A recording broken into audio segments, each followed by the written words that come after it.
Good morning. This weekend, I realized something important. I realized that I am in a reset. Yes, I am in it. Nothing dramatic, just a quiet return to listening. So today, I think Self-Care Sunday is going to come at you in real time. And I'd like to share with you what is going on. I don't really have answers, just an awareness. I think that when you return to listening, there's really not a lot of work that needs to be done because you've opened yourself up to the listening and the answers reveal themselves. I always come into my room and I always read Mark Nepo and I always do my journaling. And so I got my book out to outline Self-Care Sunday for today and what I want to talk to you about. And the pen kind of takes over. I started out, this is going to sound funny to most of you that know me. So my plan was, I've been speaking to a lot of creators the past couple of days that are also like in this reset.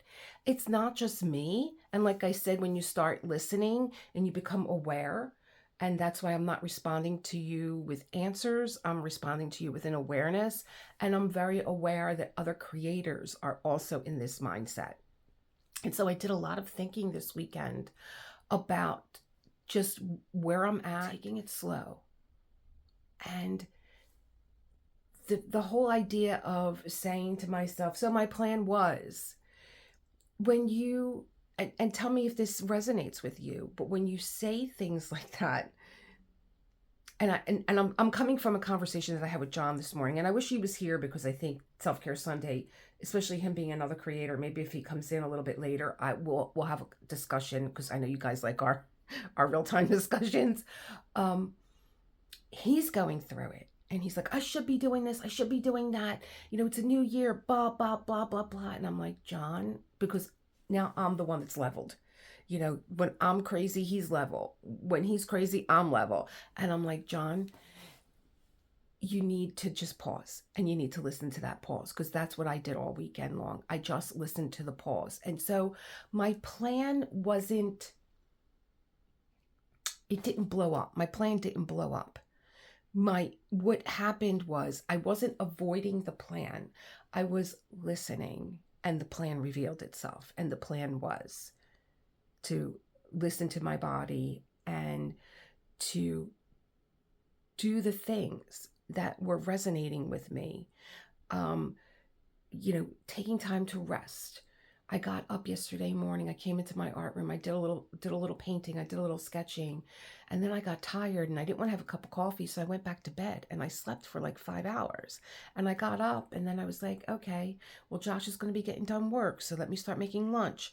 And I did that. And then we had a lunch together and we watched a movie together. And all that, it was part of the reset. I didn't feel like the plan blew up. I didn't have in the back of my mind, oh, I should be doing this. I had this all sketched out. My days, sometimes I do structure some of my days in a way like where it's like, what am I going to do tomorrow? What do I want to do tomorrow? Do I want to do an unboxing? Do I want to save this piece of the diamond painting and do that on camera while I talk? Do I want to, do another reading? Like, I don't know. But I want to have some sort of a plan so that I could structure my desk and then come in and be ready for it. But that doesn't always work either. Sometimes I'm like, ugh, that's the way I felt last night. I don't feel like that this morning. So I think if you have a plan and it doesn't unveil itself the way that you saw it in your mind, you do have to be a little discerning. You do have to say, am I avoiding this? Is there something else going on? Or am I just being discerning and being like, no, you're not ready for this now? And yesterday, I absolutely was not ready for what I saw in my mind's eye the day before that. And that was to get the unboxing ready, talk about the new book that we're going to be reading. But I have other ideas that are sprouting from Rebecca, from that reading, and from Jaws also. And so I'm not ready for the next book yet. And I just don't want to force it because it's wanted to, didn't have the answers, just had the awareness. And where's all this awareness? How am I going to mold this so that I could share it with you and do it in a way that doesn't cause any kind of anxiety or stress for you either. So I want to be very careful when it comes to creating. And speaking about creators, it's something that I'm very mindful of, to just be very gentle. Now John is not here, and I'm kind of thinking, is he ready for a discussion? He might not be ready for a discussion. I just can't throw him into the mix here. If he is ready and he's home and he wants to share what he's going through as a creator, and the two of us together, both being creators and both having our own worlds, and they're different. We don't work together unless I invite him in here, unless he invites me in to his world. Well, like yesterday, he said, I need your opinion on something. I value your opinion. And what do you think? And that's another word that I have been changing in my vocabulary. It's, I think we use what I think, but it's more what I observe, And I think when you say things like, "Oh, you know what I think," it kind of produces like data, like you're waiting for data, and sometimes it's really not what you think; it's really what you observe. So I've been very mindful about my words this weekend, and when I started my journal off, so my plan was the plan. When the plan doesn't work out as you intended, how does it make you feel? Does it make you feel like you're failing? Does it make you feel like, oh, I just can't get started. I can't get motivated. I think that if the plan doesn't unravel the way that you want it to, the way that you planned it to, I think looking at what you did do in replacement of what you had scheduled to do, then this is where your discernment comes in at. Did you avoid? Were you avoiding? Were you just scrolling on your phone and playing games and stuff like that? Or did you do a reset? Did you say, you know what? I need a reset. And I also think that we come into January 1st full force, and we really need a reset January 1st. But not the type of reset that's like, new year, new me, yay. We need a reset that is like, okay, what did I just do for the past 3 months? I prepared for the holidays, some of you even longer. I got through the holidays, I got through family, I got through travel, I got through shopping and cooking and all these things that are so out of the ordinary the other 9 months out of the year, which have their own ebb and flow, but it's like, oh my God, I love the week after Christmas. I love December 26th to January 1st.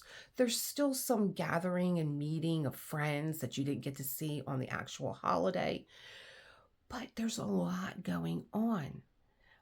Even if you have a quiet holiday like we did, there's still the emotional tug too. There's friends and family that are not here for whatever reason, whether it's grief or there's a fracture somewhere. So you go through all the memories of your mind and the pulling and tugging. And there's something else that I want to share with you, something that I also did this weekend. When I went back to bed,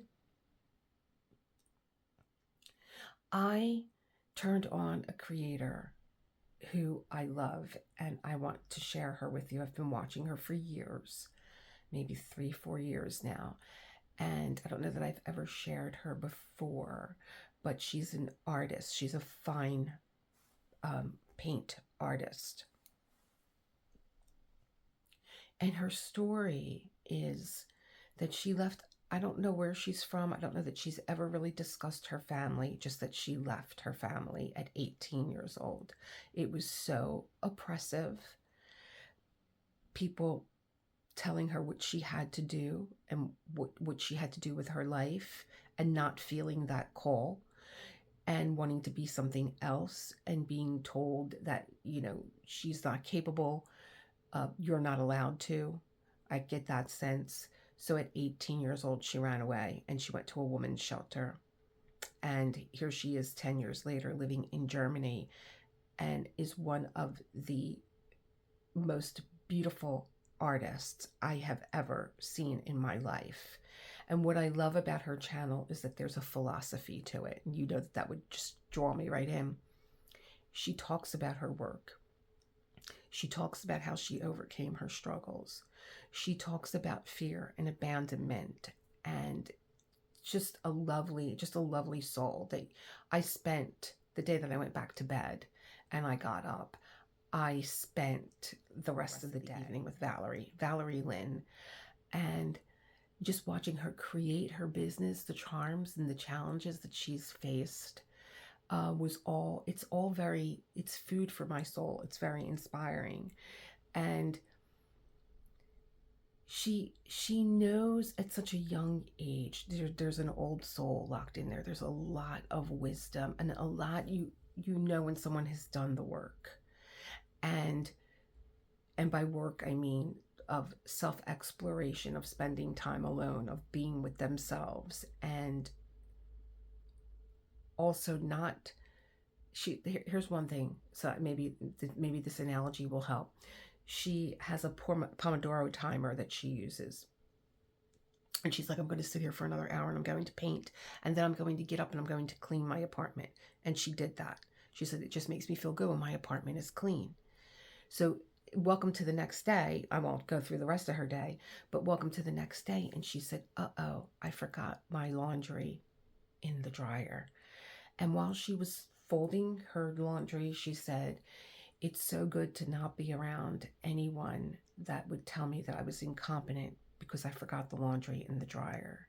Because that's what she lived with at one time. You're so stupid and incompetent. How could you leave the clothes in the dryer? And she's like, I'm not incompetent.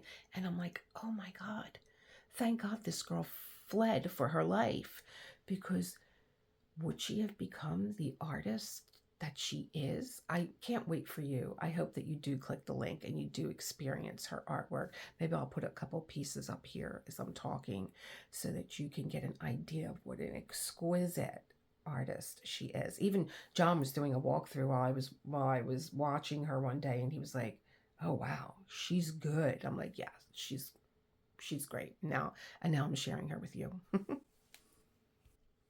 So, just to recap, yesterday I woke up very early. I was in my art room. I did some acrylic painting. I did Book of Awakening.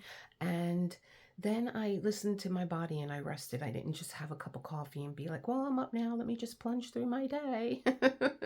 And then later life happened, and family and food, a movie together. And I didn't film. I didn't push. I didn't film. I didn't feel like, oh, let me record what is going on here. If I have any recordings that I put into this video to show you a little bit of my family life, they weren't recorded this weekend. They were probably recorded during the holiday, and I just didn't use, maybe B-rolls that I didn't use that are, a continuation of my life. Some things are always the same. And what I did notice is that my weekends want to belong to me now. So the reading that I read on Saturday, I was telling you guys about how much I love December 31st, which is I see you, I am here. January 1st is this precious human birth. And Mark just rolls right into January 2nd. And January 2nd, I think, goes with this reset. January 2nd and January 3rd are perfect when you are in a reset. So I'm going to be reading them both to you, but I feel like I did a lot of talking and didn't do a lot of diamond painting. So I'm going to do some diamond painting, and I'll show you what I saved for you. I'll show you my desk and what's going on here. This is me. This is me on a Sunday morning. Well, practically any morning. Book is out and my coffee is here. I have my little, what are these things called? I don't know. It's not an iPad. Call it an iPad. And, I have like a pretend structure schedule. This is my pretend calendar. I like to think sometimes, I think it's just a way of, getting some things out, kind of like stream of consciousness. You do stream of consciousness writing. I do stream of consciousness kind of scheduling. So that's there. Um, and so I was writing here about, so my plan was change this mindset, because as soon as I said that, it made me feel a little down, with a little comical, like, because this is so not me, this plan here. I feel like it just needs to be. This is so not me, this plan. So I laughed a little bit, but then I thought about, how does this make me feel when my plan does not go as structured, my pretend structure? Um, and, how I feel. What do I feel? Do I feel like a failure? Do I feel like I'm not getting anywhere? But I am so into listening into this reset that I didn't have anything negative here. I felt discernment, because I knew that another plan um, revealed itself. And that's what I wrote here. I let the plan, I'm listening to the reset, and I'm letting the rhythm reveal itself.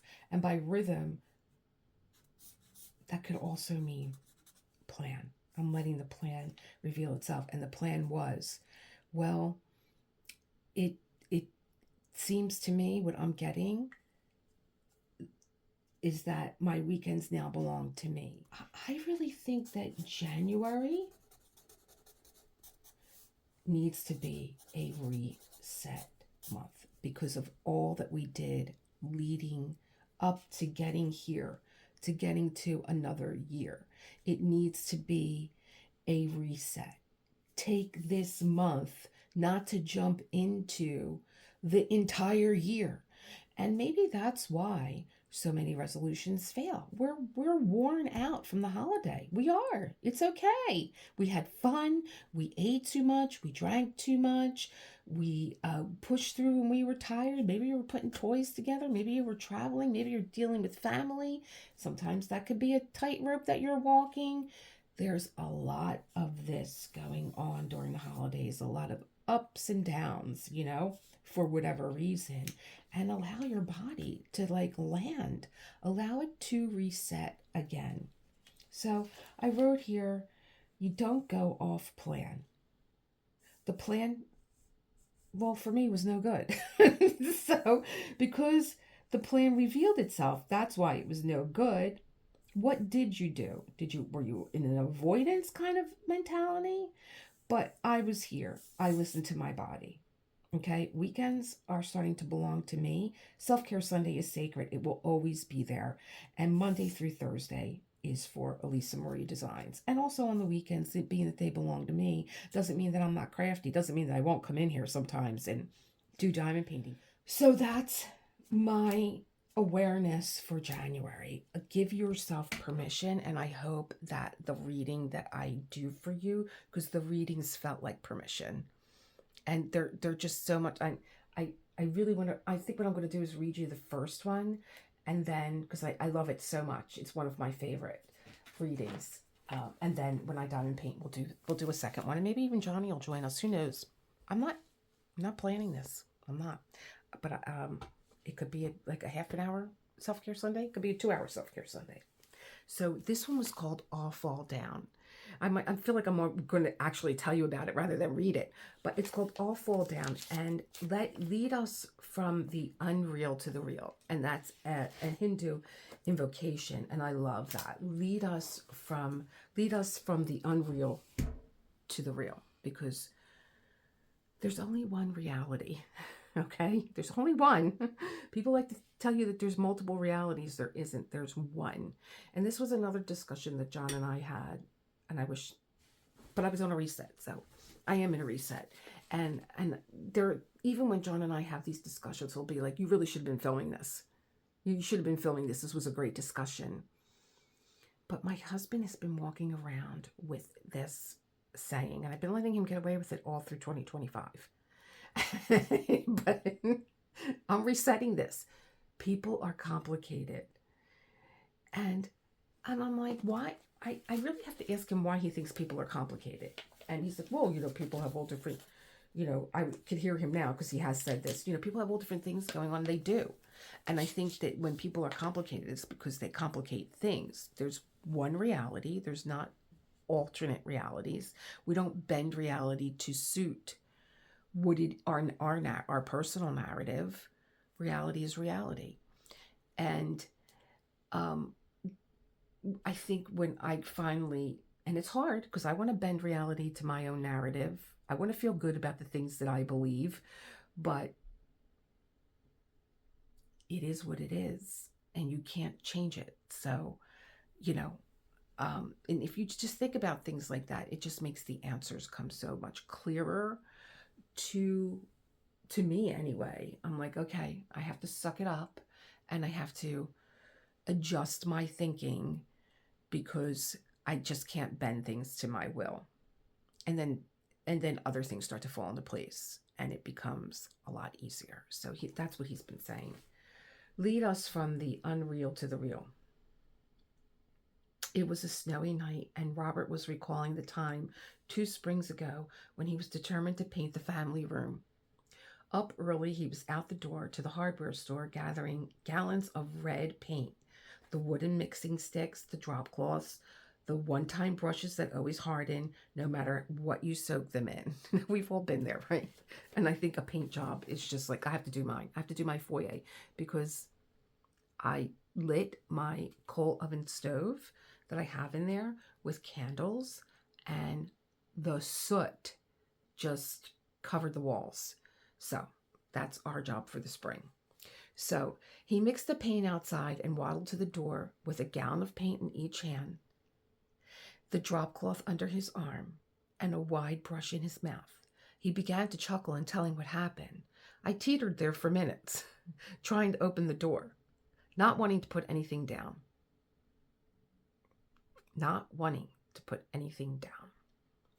I was so stubborn.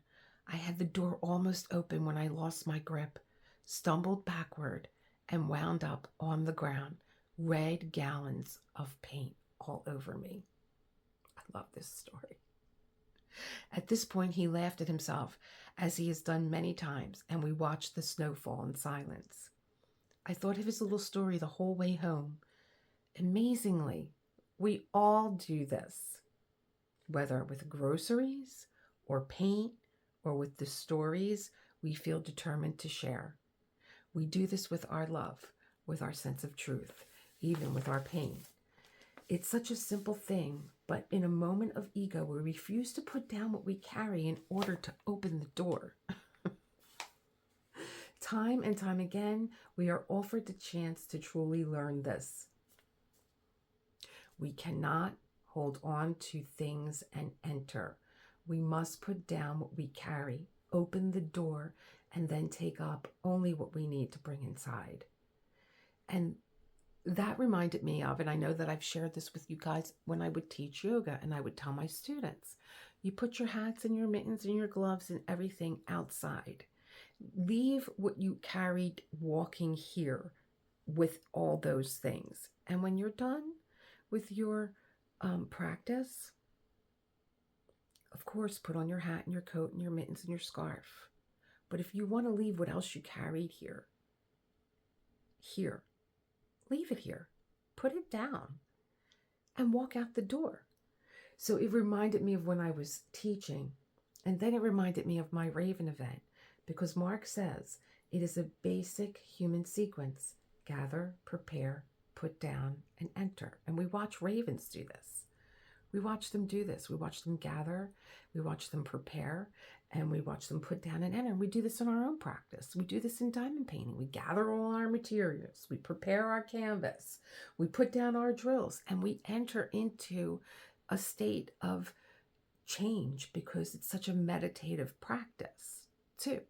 And whatever comes up for you during your diamond painting practice, you have a chance to alchemize it during this practice that you're doing of, I call this a meditation because there are all different ways to meditate. So this is a meditative quality that you could decide Well, this is coming up for me. I've had things come up for me from when I was like 8 years old. I'm like, what the heck? Where did that come from? It's buried inside of you. And I keep my journal nearby and I'll write it down. If I want to pick it up later, I will. But it's something that came up. But if I want to pick it up and explore it later, I will. Sometimes I give it a few diamond painting sessions. Like, not that I intentionally or consciously go into it with that, but it depends where I'm at, like how deep, how far do you want to drop down this rabbit hole? Why did this come up? Did something happen? And this is why it's so great to keep a journal and do absolutely stream of consciousness writing where it doesn't make sense. It doesn't make sense at all. It's not going to Amazon to be published. You're just writing. You're just siphoning off what's going off in your brain. And eventually it's like all this, it's kind of like the chaos of a confetti canvas. It all comes together and you're like, wow, you step back and you're like, oh, wow, is that really what I'm thinking about? Yeah. Yeah. And you start to connect dots and you're like, I know where that came from. I know why I'm holding on to that memory, or I know what that is. I know that I had this dream and this symbol came up for me and it made no sense, but it will in your stream of consciousness writing. So, but failing as we do, we always have that second chance to learn how to fall, get up, and laugh. So you can use this to meditate on some kind of threshold, whether it's at home or work or in a relationship. Okay, the threshold is the doorway, the opening the door and going through it. Maybe there's something that you're having a hard time crossing over that you can use this meditation for. Breathe steadily and look to yourself to see if you are carrying too much to open the door. Breathe slowly, and with each out-breath, put the things down that you are carrying, and then freely open the door. Let yourself land there and let yourself feel that in your body. I did half an hour of talking. Gave you just a little look at my desk. I only had my dose this morning. I'm still drinking my dose. Someone asked me, oh, it was Gabrielle. You still drinking your dose? Yes, I am. So here's where we are on this canvas. Let's get to the canvas. So I left the candles to do with you guys here, but I'm loving taking bigger sections. I'm loving still watching Diamond Art 14. I love her little channel, and she's on to a new canvas called the Apothecary. So I'm going to be moving on into this, but I think what I want to do is light the candle, these two candles that I saved for you guys for Self-Care Sunday. Put a little music on, diamond paint, then get back to the second reading. And I don't know, maybe John will be home, maybe he'll join us, maybe I could tell him what we were talking about. Let's get into this.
Okay, so I hope you enjoyed that diamond painting session where I lit the candles.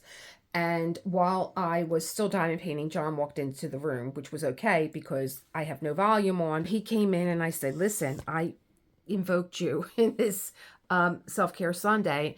And if you want to talk about what we're talking about, which is a January reset and how it is affecting you as a creator and what your thoughts are. And he's just looking at me and I'm like, listen, take what I've recorded already and you begin, get some context so that, you know, you're up to speed. Well, like every 2 minutes he's stopping the video and he wants to talk. And I'm like, no, you have to listen to the whole video, you know? And he's like, no, just get another camera. Well, I don't have that capability and I don't know what I'm doing to have another camera while he's watching what I'm writing, I've already said. So being that he can't hold his thought anymore, I was making notes of things that he was saying that I was like, okay, we'll discuss this on camera. But this big one, he seems to be like, just turn the camera on because I had said that he's walking around with this phrase that, you know, people are complicated. And he's like, well, I could go on for 2 hours. I said, I never asked you why you believe people are complicated. And he's like, put the camera on. I could talk for 2 hours. So hold on. So can I do an introduction as well? Yeah, you can. Hold on. I'm gonna pass. Take your time. No, I'm done. Here you go. Here he is. All right, I want to do an introduction as well. Go ahead. Lisa's issue with my explanation for many, many, many things and events. The statement, because people are complicated. I think Elisa has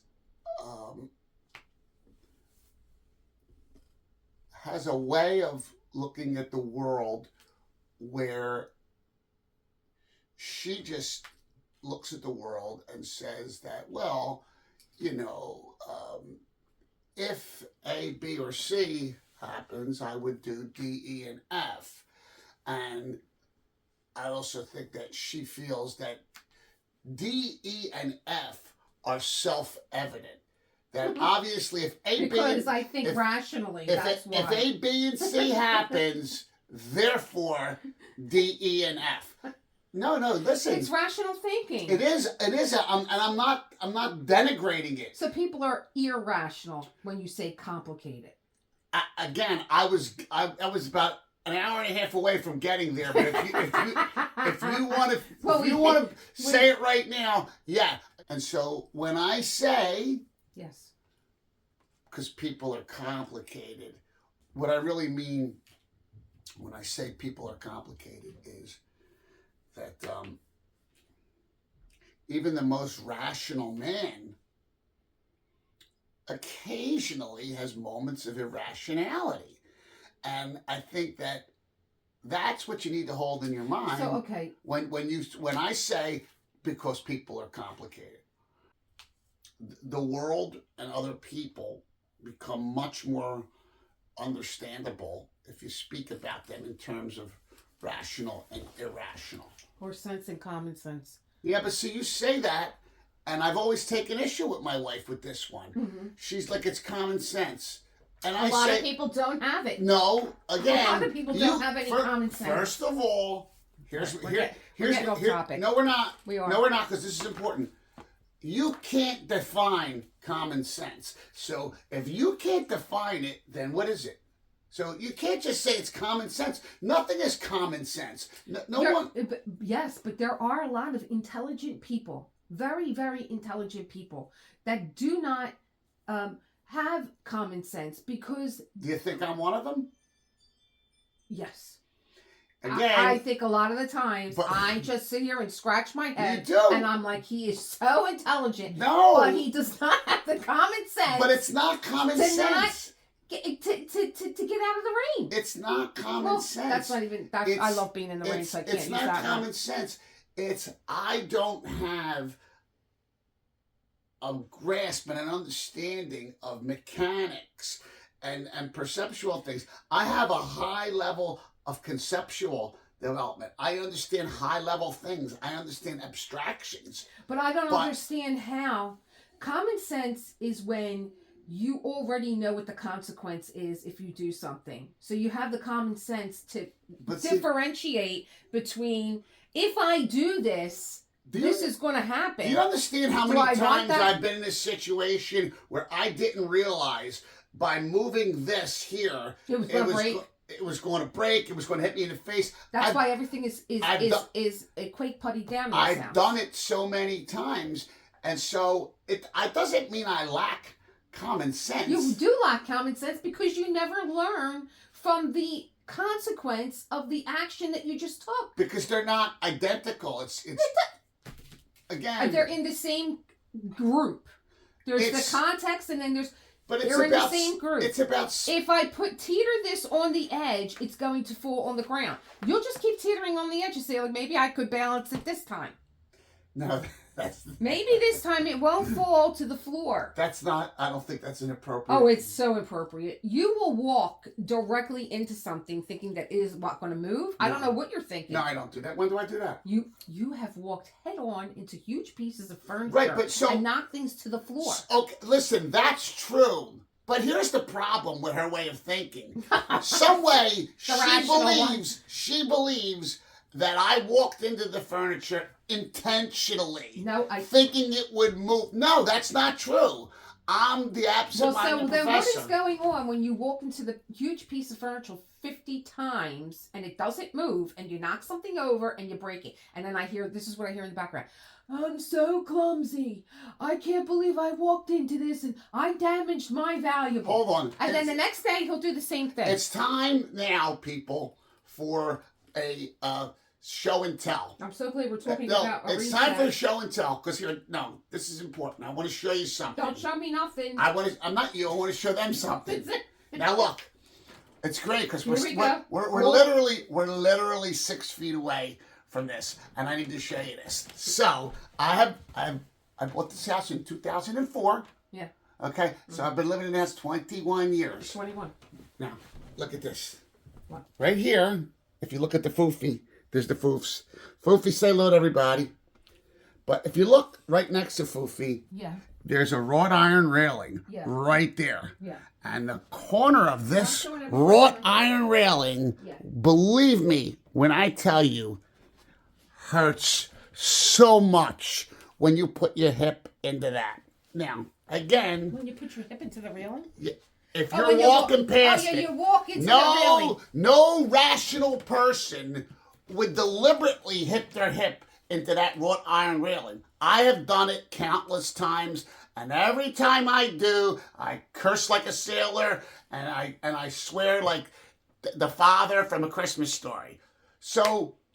Elisa's point seems to be that I'm irrational or I lack common sense simply because I have trouble with, I don't know, what is it, depth perception, spatial awareness.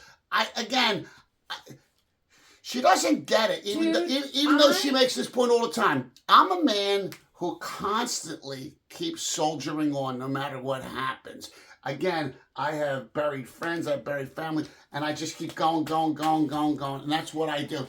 And so, to me, that's just another example of that mentality that I had. But when you have that keep moving forward mentality, that's going to result once in a while in banging your goddamn hip on the wrought iron railing. Dude, you've all seen the bookcases in the other room. Okay, so I said to him, don't put any chairs. We cleared out that area for the party. I'm like, don't put any chairs under that bookcase because people will get up and they'll hit their head. Okay? Because I know I hit my head once. And I know that when I bent over to get something that fell on the floor, where that book, I'm like, oh, let me be mindful. I'm going to hit my head on the... Not only that, but you ever get your shoulder on the end of that bookcase when you're walking into the kitchen? No, because I hit my head once and I'm aware that the bookcase is there. Okay, well, it's called common sense. It's not common sense. It's not common sense. How is this common sense? I should have been a lawyer. On with this thing. Well, Bring us back where you want us. You said when you listened to the beginning of the audio that it reminded you of Elliot. Oh, I know. Saying about plants and stuff. Yeah, Elliot was a guy that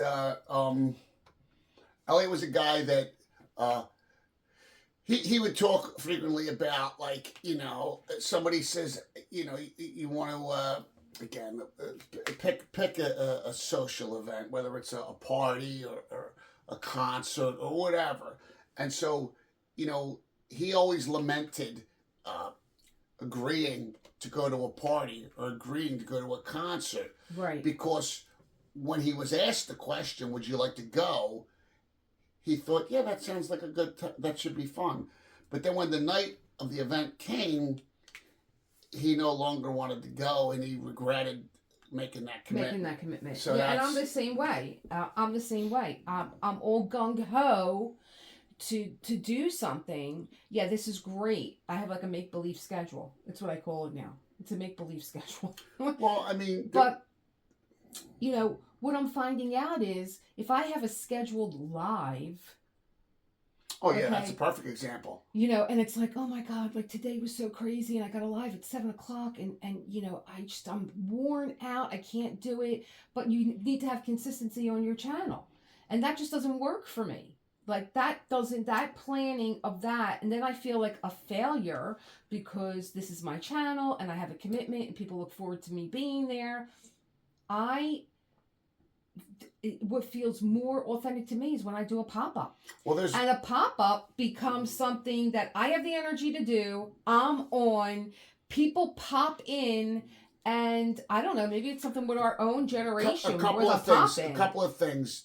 One is, I think Elisa and I both agree that the best times are the unplanned ones, when you just go. Again, when Facebook first became a thing, Elisa and I have been through this a lot, where she might be down at the coffee shop and she'll write, I'm at Ultimo having coffee, and the next thing you know, 3 or 4 people show up to be. Or the one time she organized, people were saying, oh, we're all, everybody from St. Nick's, we're all meeting at Benny the Bums on Saturday night, and it was like, it's great because you'd go and you'd have a nice time. You'd see all your friends you haven't seen in a while. I once put on Facebook, I'm over at South Philly Grill. I'm having dinner by myself, and I had 30 people show up. Does anybody want to join me? And 30 people showed up. And that's, but again, that speaks to this point, which is, well, people they're like, yeah, I'm not doing. I got the energy to do. Let me go see what Elisa. Well, that's let me go meet Elisa for the table. They had to throw us on the sidewalk. Where are you at? I know I did. Yeah. Where are you at this moment? Right. So I think that a lot of times we make predictions about where we're going to be, and that's not where we're at when the moment arrives. Well, I said that in the beginning of this video when I said I have a make-believe schedule because I want some kind of structure to get my desk ready for the next day, but I might come in here and where am I going? I'm not going anywhere. So it's not a physical thing, but I'm like, I'm not in the mind frame to do this. I was in a mind frame to do it last night. So again, just to use a musical a reference that really, to me, is apropos of what we're speaking about, the song by Traffic, Dave Mason, Steve Winwood, Feeling All Right. There's a line in the song where he says, don't get too lost in all I say, because at the time, I really felt that way. Cool. But that was then, and now it's today. Yeah, so I mean, that's the perfect. Oh, I'm going to write that out and put that right on the screen.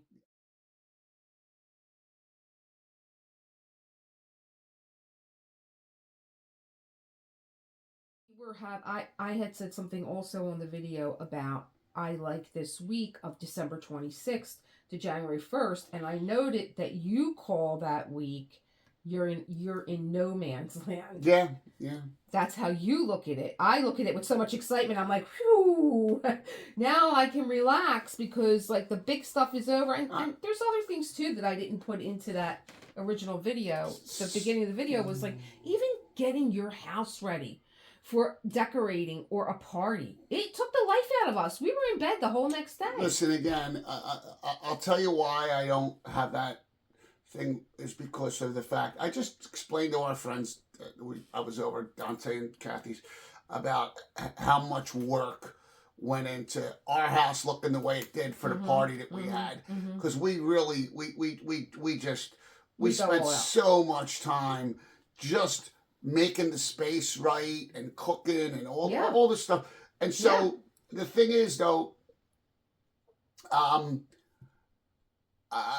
it's one of those things where once Elisa and I talk it over and we decide we're going to have a party, then both of us are of the mind that, well, if we're going to have a party, then we're going to do all the things, the preconditions that need to make this a good party, which means clearing space in the house, moving things from here to there, setting up the bar, cooking all the food, and all that. And so we don't, once we make our minds up, then that's it. We're going to do it, and we're going to do it well, because we do it well. And for my creators out there, this translates with us and channels as events. You know, Ditzy asked me when I sat in with her and everyone during the New Year's Eve event, are you doing this event again this year? And I was like, no. Because, you know, I equate getting a house ready for a party and all is like an event. So for us creators out there, maybe even during this holiday season, you had events. So you need a reset, you know, for so many things, whether it's personal or a channel or, you know, dude, I'm telling you, the next day after our party, we stayed in bed. Not, I said it took the life out of us. We sat in bed and we really let that party marinate. We had a great party. We did. We had a great party. We had great friends. The food was amazing.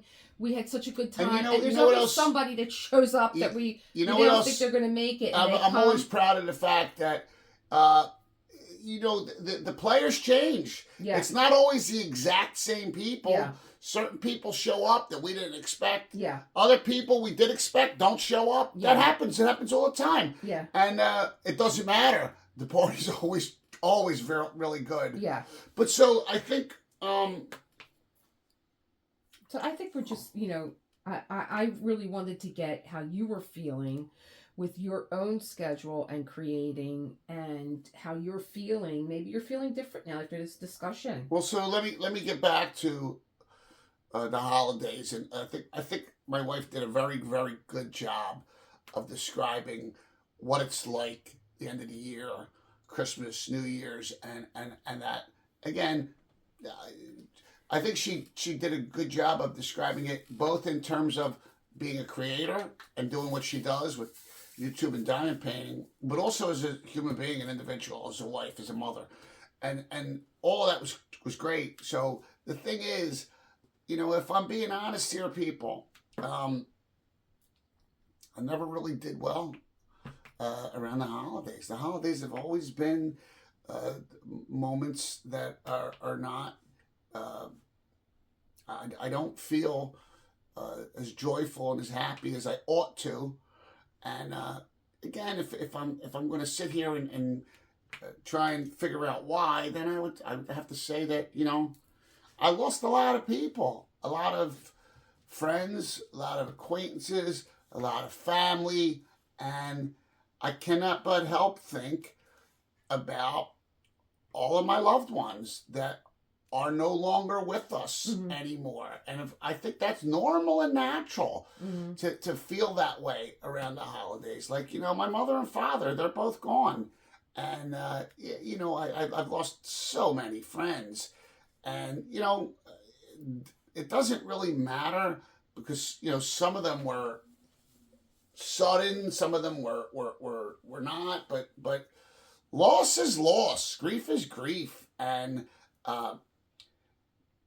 I don't know. To me, I just find it ironic that I pride myself on being such a benevolent and joyful person, but yeah, you're human. No, but the holidays they don't. The problem is, I always was this way, even when my mother and father were alive. I never felt. Well, I think we both experienced loss. Unexpected loss at a young age. You know, I don't mean losing your grandparents and stuff like that. I mean losing friends. Yeah. And we lost friends we both lost friends tragically.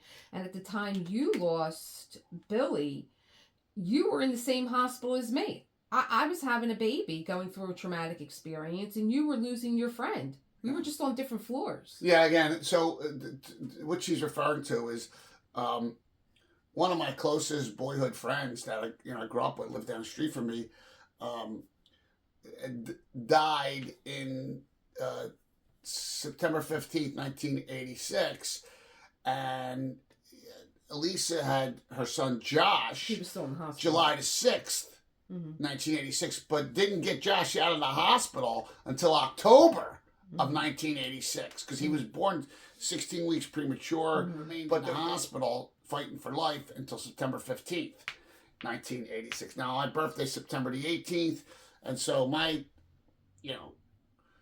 22nd birthday was at the viewing of my friend. It was terrible, and so. Yeah, I think about you and I being in the same hospital and being on different floors, and I lived. But we were not even in each other's orbit at all at that time. No, I mean, but we were. We knew each other, but like I didn't. I've known Elisa since we were young kids, but I'm saying I wasn't intimately aware of the details of her life, just as she was not intimately aware of the details of my life. No. But I know him through you, and the really great thing is that you have vocal recordings of him, of the two of you goofing off, and him teaching you the guitar. And I look at pictures of him, and he was so handsome, and he had such a great personality on the the recordings that you have. That I'm like, oh, I wish I had known him, but I know him through you, and he just seemed like a great, I'm going to say kid, because he was a kid. Yeah. He was a kid. So, did you want to kind of corral us back into where you need us to be? Because I'm not sure. So there was one other thing, and I don't know that you listened to the full, I gave you the synopsis of the reading from Book of Awakening of Robert going through the door with everything, and how he laughs at it now. He tells that story often, like you tell your stories often. He tells the story of me trying to get through the door with everything in my hands. And it brought me back to my Raven event, because it's just human nature to want to gather and to want to prepare. And, it's the wisdom of the Raven. Gather, prepare, put down, and enter. So in diamond painting, we do that. We gather our supplies, we prepare our canvas, we put down our drills, and we also enter into this state of this meditative quality of creating. It's interesting. I don't think you realize just how much this resonates with me. I think she's referring to the fact in the Book of Awakening, the fella decides he's going to paint. And he's got 2 gallons of red paint. I know he's got the drop cloth. Yes. And then, he's trying to get through the door. And what she's talking about is you gather, but you have to put everything down, walk through the door, and then go get the stuff on the other side.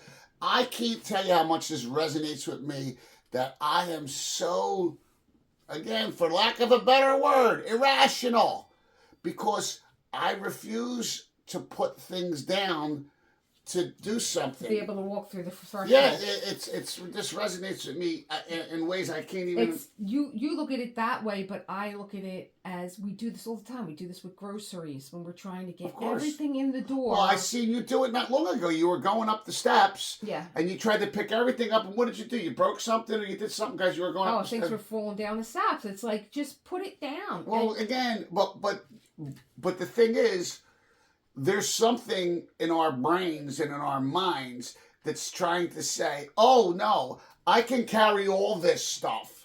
Rather than just saying, well, I'll carry what I can carry and I'll get the rest on the next trip. But it's like this now, even during this reset, oh, no, I don't need to reset myself. I can carry all these things that I said I was going to do and enter into January 1st with all of them and just not have the energy to do it, and it just sets us up. We set ourselves up for failure.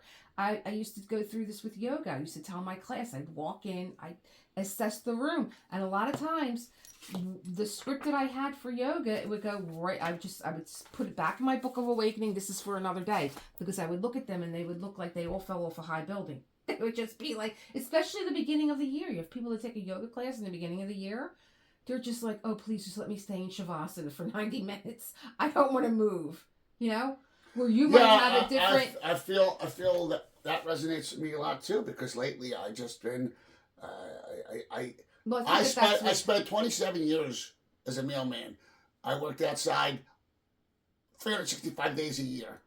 Never complained once, just dressed for whatever the weather was. And now I'm retired a year, and I can't stand the cold. I don't even want to get out of bed because I'm cold, and it's just like, I don't know. And then I do finally talk myself into getting dressed and going out for a walk, and then I realize, oh, it's not that bad. Yeah, and I think with that reading, like you got something else out of it. I got out of it my own teaching, which was in yoga, when I would walk in and I would tell, and if I would see my class looking at that, I would say, listen, when you came in the door, you left all yourself at that door, and then you walked into the studio, and then you gathered your mat, you prepared your mat, you entered into this practice. Whatever you left outside, there are things that you need to put back on, your shoes, your coat, your hat. But whatever bullshit you walked over here with, maybe that's just something that you leave here. You don't need to pick that up with you and go through the door and go back out into the world. So there's also a putting down of stuff that we're carrying. Like, I need to have my 2026 schedule ready for Lisa Marie Designs. I need to have, everybody's doing end of the year. Everybody's doing what they're planning. I'm not ready. I'm still gathering. Interestingly enough, you just brought up carrying things. And now, of course, as I had just said previously, context matters. And there's more than one context for the things you're carrying, because there's physical objects that you may have in your hands that you're carrying. And then there's the psychological and emotional baggage that we all carry around with us. And, you know, again, it's I think the longer you've lived, then it's, I don't know, unless you're really... It can get heavier. Unless you're really working on yourself all the time, it does get heavy, your emotional baggage. So I think that this is the segue to the next reading. Do you want to read it? No. Can you pause this? Because I wanted to do something with... I want to make some food, so... All right. Wait for me. Eat, please. The bread, eat. Eat. Johnny's in the kitchen. Don't even want it back. What'd you make, Milo? Sir, veal and shrimp franchise. Yummy. So we're back from our little pause, and John's going to read the second reading that I had for you guys from Book of Awakening. We took a little pause to get something to eat, but that wasn't it. That was from my B-roll that I told you I had from the holidays, because my downstairs is completely clean. That's something else that I did this weekend. And it was like, when I saw the B-roll, I was like, oh, he made this beautiful franchise during the holiday. And I wanted to use that B-roll and share the memory. And I was like, oh my God, the house looks so bomb hit it, because, you know, we're doing so much. So I was like, you know, this is just a validation of what my house looks like now. My house is in a reset, along with me, along with John, along with Foofy, because even Foofy too, even your pets, they need that extra time with you. He's been very attached to me, especially since New Year's Eve, January 1st, going into New Year's Eve. And it's just terrible here in South Philly, how loud things could get. It's not just fireworks, which I showed you guys some. That was another B-roll that I had of fireworks. I think I'm going to give you the ending right now. And then Johnny's going to come up and he is going to read from the Book of Awakening. Oh! It's away too. Oh!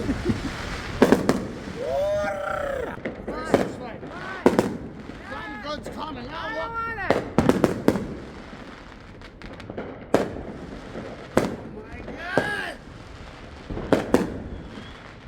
You believe it? This is our street. Oh, yes!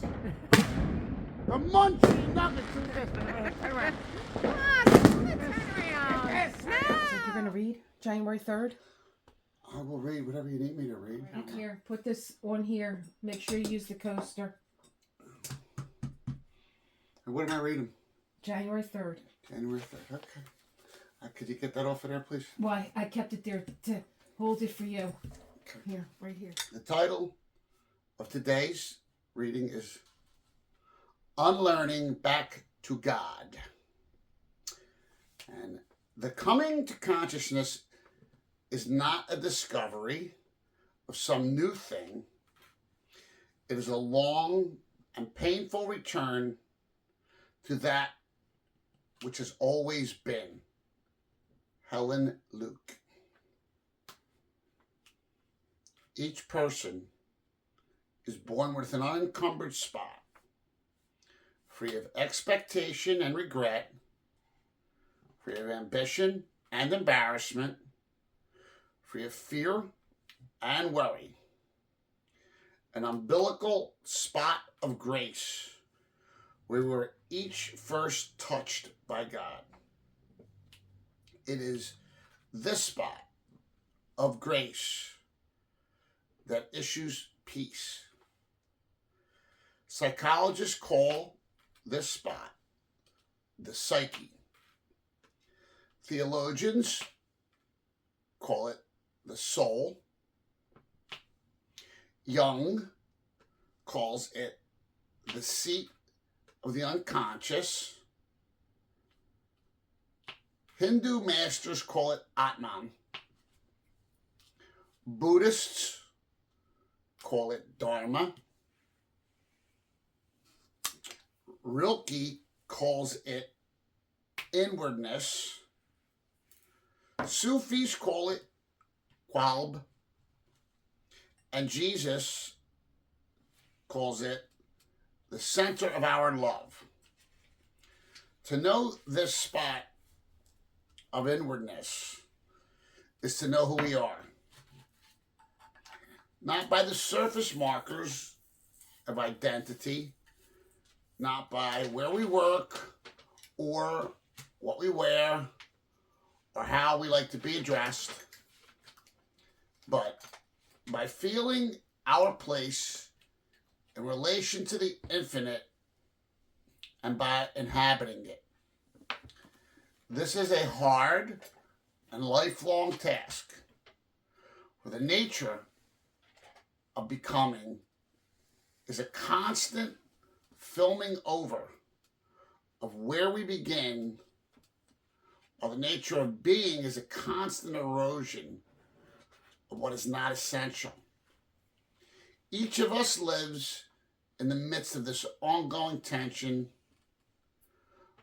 growing tarnished or covered over, only to be worn back to that incorruptible spot of grace at our core. When the film is worn through, we have moments of enlightenment, moments of wholeness, moments of satori, as the Zen sages term it, moments of clear living when inner meets outer, moments of full integrity of being, moments of complete oneness. And whether the film is a veil of culture, of memory, of mental or religious training, of trauma or sophistication, the removal of that film and the restoration of that timeless spot of grace is the goal of all therapy and education. Regardless of subject matter, this is the only thing worth teaching. How to uncover that original center and how to live there once it is restored.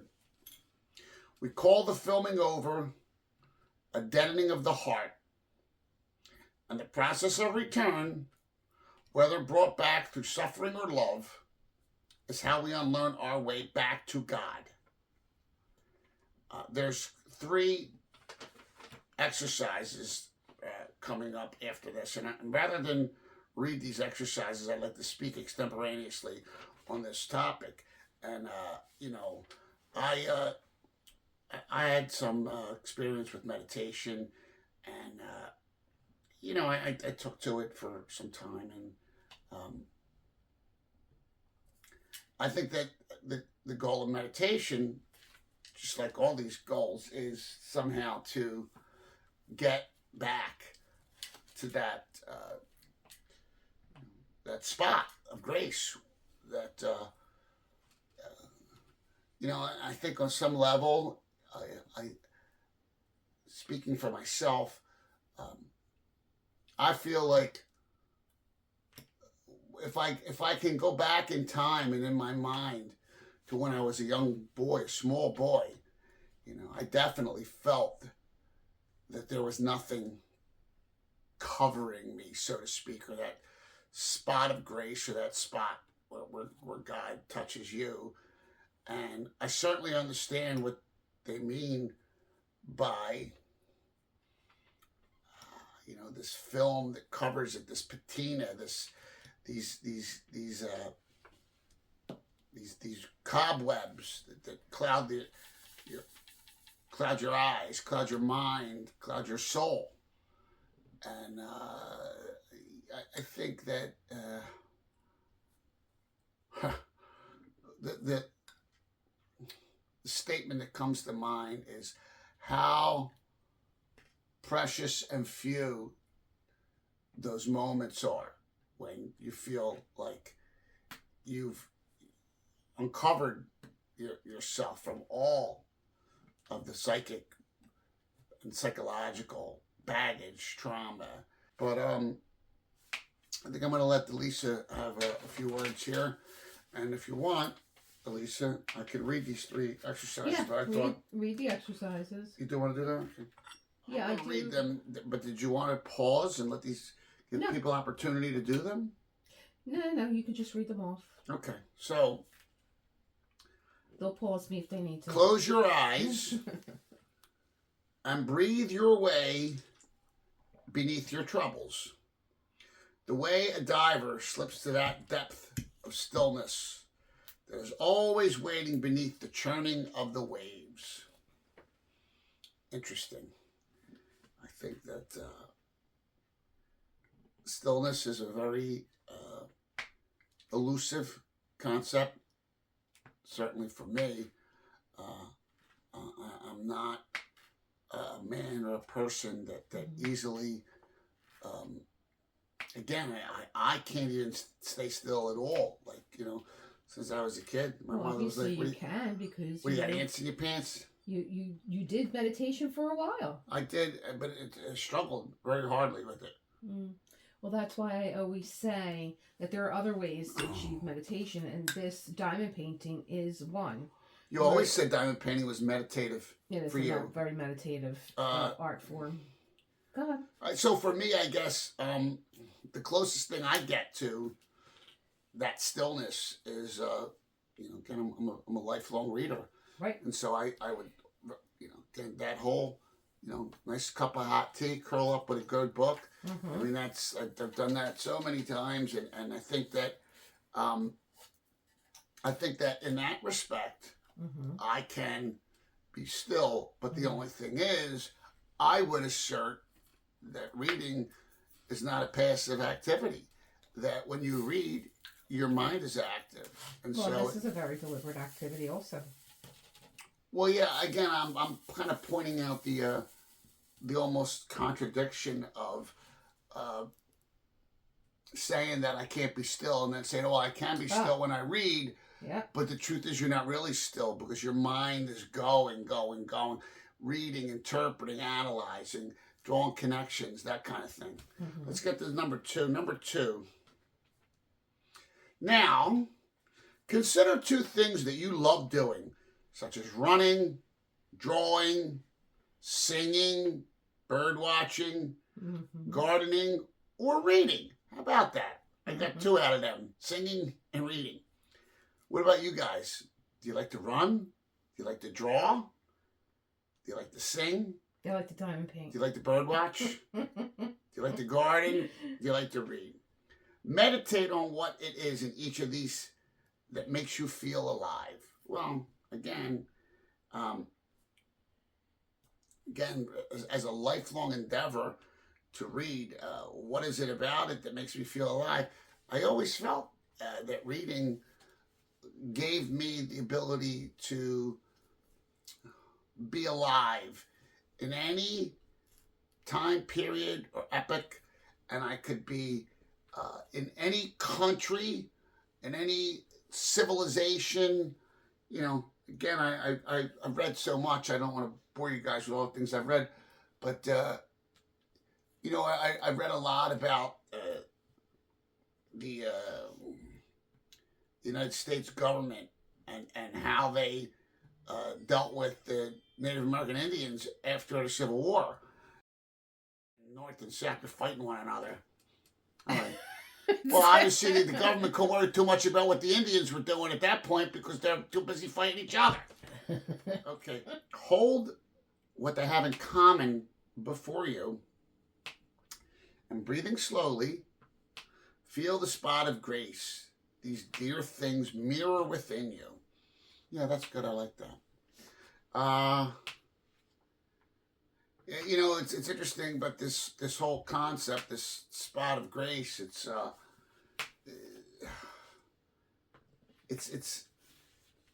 very interesting concept, but it's also, in my opinion, a very elusive concept. You know, it's pretty easy to talk about this spot. It's a whole nother thing to try to access that spot. Oh boy. That's the way I see it. I don't know about you. I mean, listen.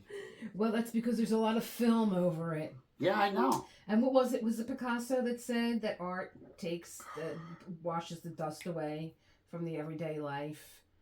You know, because that's where he found his joy and made him feel alive, was when he was creating. And I think that's the whole thing. I love the idea of a spot of grace that is untouched always, but it will have a film over it if you don't feed your soul. That's what these things are. They're food for the soul. Yep. They make your spirit sing. It makes it come alive. It makes it spread its wings. Like, I used to feel like this after every yoga class. I used to feel like my spirit was just expanding outside of my body.